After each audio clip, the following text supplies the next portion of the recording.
What's up, YouTube? This is Too Raw for TV, aka Darth Apocalypse. So, one of the things that gets mentioned a lot,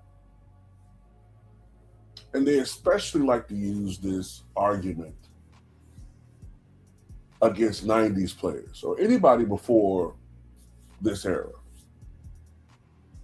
to discredit the scoring prowess of Michael Jordan in particular. They also do it against guys like Dominique Wilkins, Larry Bird, Magic Johnson. Even though he wasn't noted as a scorer, but they'll say especially him because he didn't have what we consider the greatest jump shot, Julius Erving. You get it. They'll say, look, ever since the implement of the zone defense, which I think started in 2001, they'll say that these guys, if they were in today's basketball, they would struggle to score. That zones essentially uh, hurt players who are used to being in one-on-one situations where they can take advantage of their offensive skill set against guys who may have some sort of they might have some sort of advantage against. That with zone, it kind of bottles guys up is basically what the argument is, right? But what never makes sense about that is if it's so difficult for players to score against the zone, why do we have more 30-point per game scores than we've ever had in recent basketball history?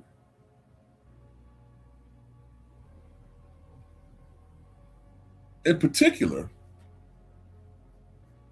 I think most of us would agree that Shaquille O'Neal, along with Wilt Chamberlain, were two of the most dominant players in the history of the game. Right? I think we won't really get much pushback on that. Shaq's best seasons came before zone.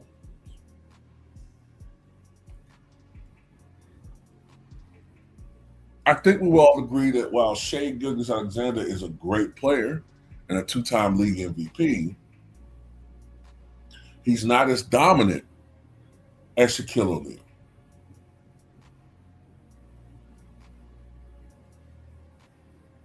But if a guy who we will all agree is not as dominant as Shaquille O'Neal is playing in a supposed era where it's harder to score because of zone, why is it that he's had more dominant individual offensive seasons? Shai Gilgeous-Alexander, I believe, is just coming off of what I believe is his fourth season of averaging 30 points or more.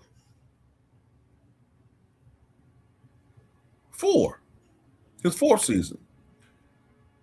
And he has a scoring title, if I'm not mistaken. Let's see if I can pull up the information here.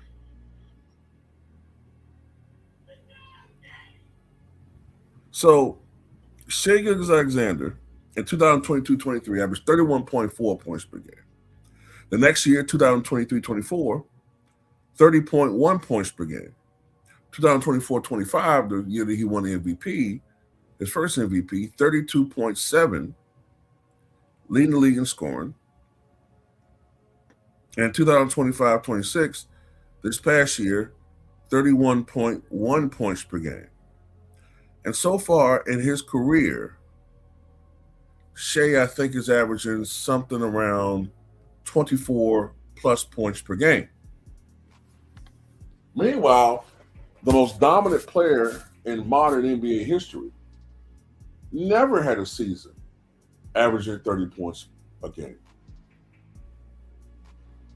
He never quite reached it. The closest he came was 1999-2000 when he averaged 29.7 points per game. The two other years when he averaged 29 points a game, 93-94, 29.3. He was second in scoring to David Robinson, who also failed to average 30 points a game in his scoring title of the year, 29.8. And 94-95, when Shaq did win the scoring title, but he averaged 29.3. As a matter of fact, when I think about it, from the 1994-95 season, all the way through, let me think about this before I say this. 1994-95, 1995, let me see, Glenn Rice 56, 95-96, Jordan's 53, 96-97,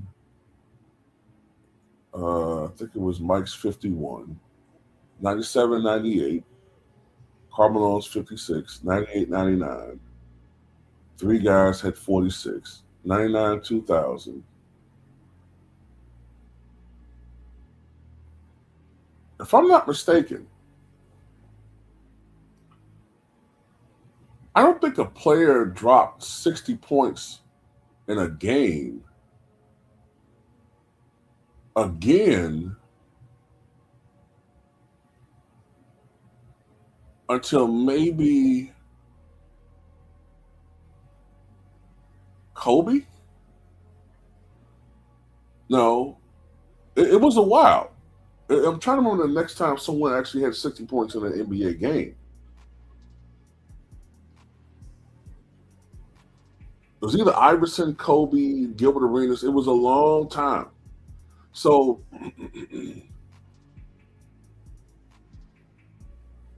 if it's so much more difficult to score against the zone, why are there so many guys that average 30 points a game or right at 30 points a game? I mean, you had Steph Curry had one of his better scoring seasons, and I think he's coming off of his, 17th NBA season?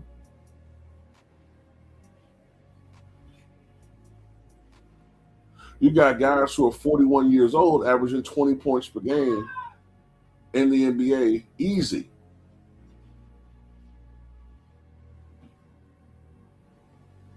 Luka averaged 33, 34 points per game? How many 50-point performances have there been over the past several years? Probably close to 60, 70 points a game. We just had a guy.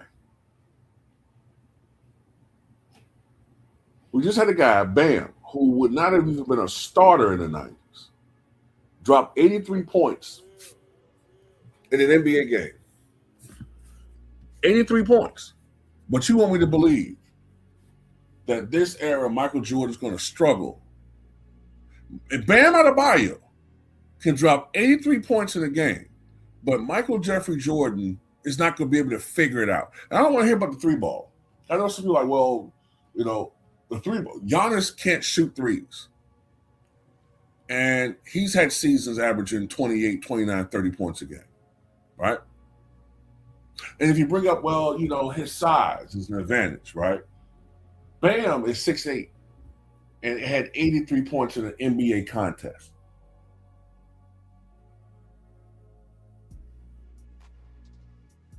And if you say, okay, well, he's bigger than Jordan. Russell Westbrook is 6'3", 190 pounds, and has 2 scoring titles, and had a season averaging 30 points per game, and is a 31% career three-point shooter. We've all established that in the years of when Mike took the three-point shot seriously, when he was healthy, he shot 38% from three. He shot 37% from three in the NBA Finals. So Jordan, in this era where Shaq couldn't even drop 30, Jordan had multiple seasons averaging 30 points a game, 87, 88, 89, 90, 91, 92, 93, and 96.